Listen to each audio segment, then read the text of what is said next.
Hey everyone! In this quick tutorial, I'll show you how to add someone on Google Chat, whether it's for a one-on-one chat or to collaborate in a space. Let's get started. Step 1. Go to chat.google.com or open the Google Chat app on your phone or desktop. Step 2.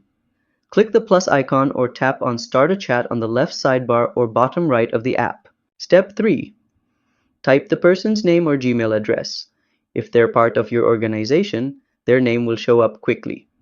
If not, enter their full Gmail to send a chat invite. Step 4. Click on their name or email and a new chat window will open. Send a quick message to start the conversation. They'll get a notification. Bonus tip: you can also add them to a space for group chats. Just click Spaces, select or create a space, click Add People, enter their emails and invite, and that's how easy it is to add someone on Google Chat.